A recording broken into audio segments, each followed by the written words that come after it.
What can I say about the Speed Triple? It's quick, innit? The difference between seeing it and being it just got a lot shorter. Oh, I wonder if I can overtake that car. Yep. I wonder if I can overtake that car. What car? Oh. I know it's been out a while. I know no one requested me to ride this thing. But if you've ridden a Street Triple and you've ever been curious about the Speed Triple and whether or not it's better, yeah, it is. It really is. I mean, I say better, the components are better. The engine is bigger, the engine is faster. Doesn't add an awful lot of weight, and it shifts like nobody's business.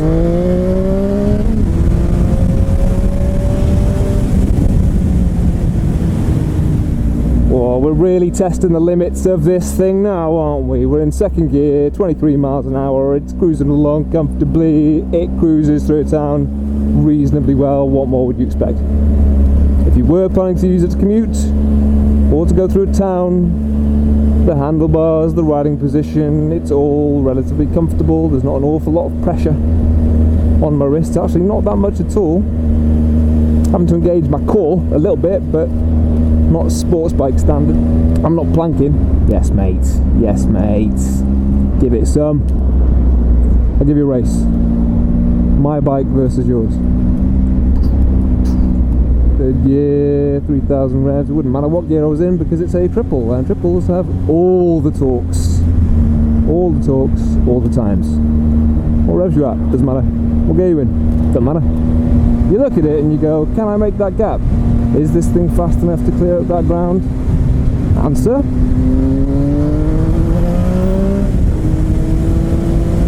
Yep.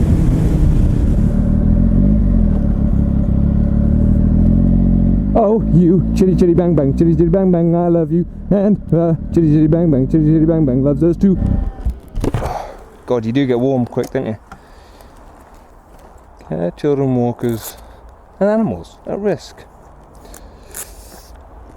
Being overwhelmed by my awesome bike. So let's run down a few of these stats. Starting with the engine, it is a triple, of course. It's putting out between about 148 and 150 horsepower. It's putting out about 86 foot-pounds of torque, found at 10,500 revs and 7,150 revs respectively. That means that when your wrist gets to around here, 6,000 revs, your face gets to around here. As your helmet's pushed up into your face, lifted off your face, it's pretty quick is what I'm trying to say. It's pretty quick. Speaking of, it'll do upwards of about 150. Claimed somewhere I saw 160 miles an hour. Who's going to test it, let's be honest? Well, I suppose you would do if you took this on a track, which of course is what the RS is sort of focused on.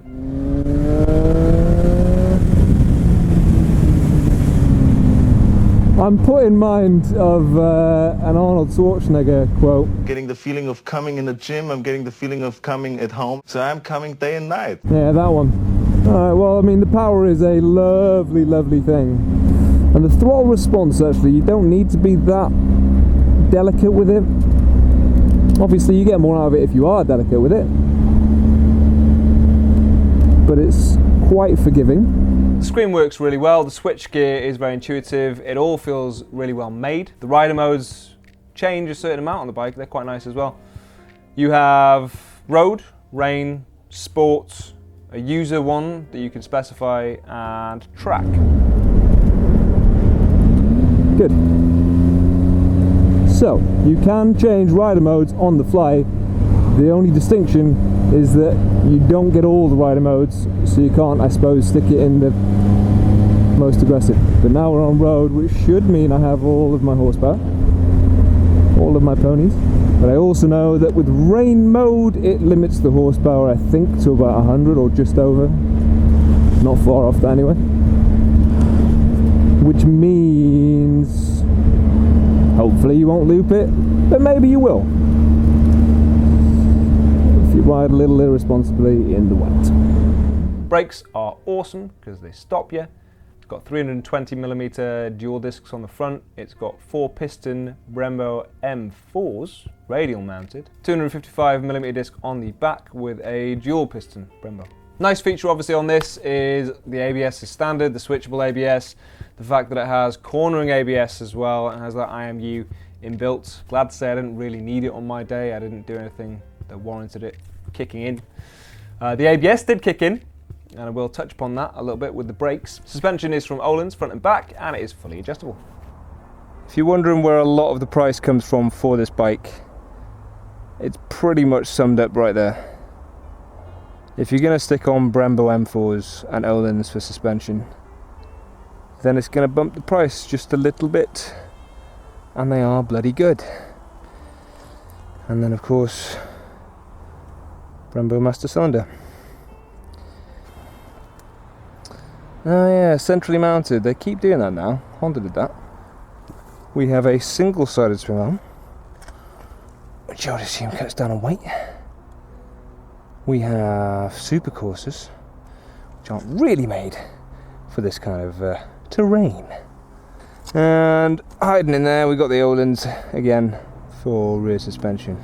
You can tell because it's bright gold. Good.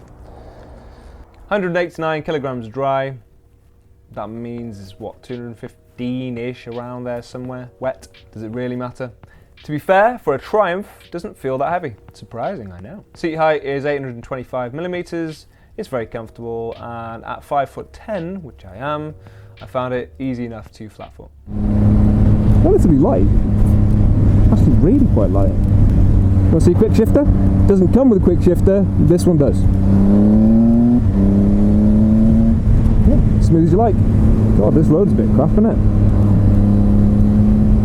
Right in the canoogans. Fun little additional features. It actually has a remote electronic key fob that you don't obviously need to stick a key in the bike. It has a key, so you can actually obviously put petrol in it, which is useful.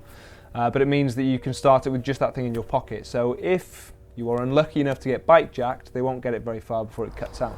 So obviously with this being near the bike, with this bike, you can start it just by having that in your pocket, which is lovely. I do like that. Switch gear, made to last, and illuminated.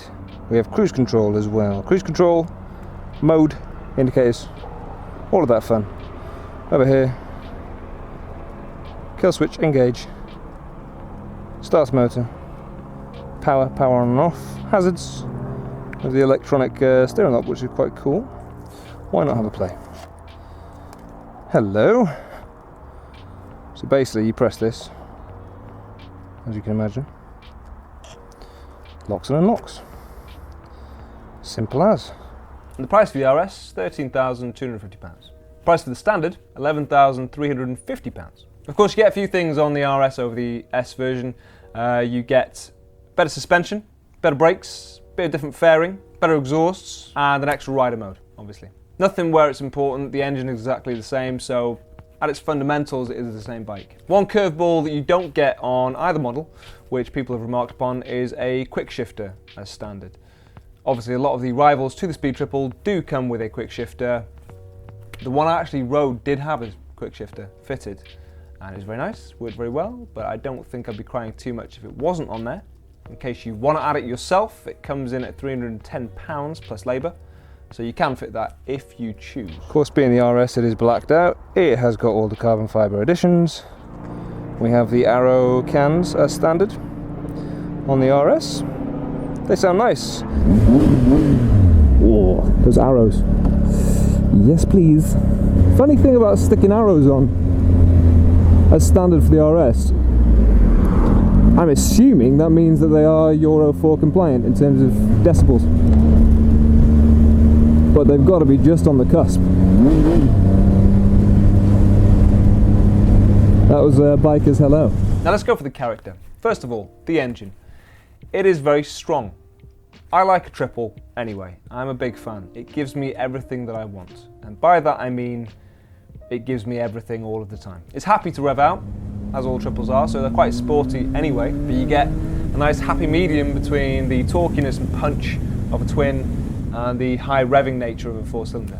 Now this triple, I'm glad to say that as a street triple rider and owner, I find the Street Triple sometimes a little bit snatchy on the throttle. This is ride-by-wire as the Street Triple is, but it seems to be just a little bit smoother. I don't know why that is particularly, but you can be less precise with the throttle and it's more forgiving. Then we come to the handling, and I would say that for a big bike, I'm led to believe the gap in between the Street Triple and the Speed Triple has been bridged somewhat. I didn't try the old Speed Triples, so I'm new to this party, but they are quite close. It is a reasonably light bike. It is also really quite nimble. I didn't get to test it on some really tight corners, so I couldn't tell you for sure, but my feeling is that it would be quite a precise thing. The brakes are fantastic. They stop you really well. I would argue possibly too well, in as much as I don't know what it is, but whenever I get on a Triumph, I have a tendency to lock the rear, and I don't know why that is. I'm going to put it down to this. I think there's a little bit of a disconnect as far as feeling between the rear brake. It is very powerful, but I don't really know what it's doing. So by the time I've realised that it is braking and braking quite hard, it's too late and it's locked up, so the ABS has to kick in. Not a problem because it has ABS, but it does mean that the back can get a little bit squirrely under hard braking. I think that would probably be the only critique I have for the Speed Triple. Bloody hell, this is bouncy. Hey, straight out the seat. This is a challenge, isn't it?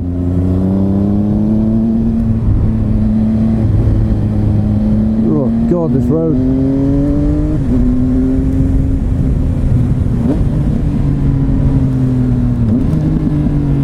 Oh, that rasp!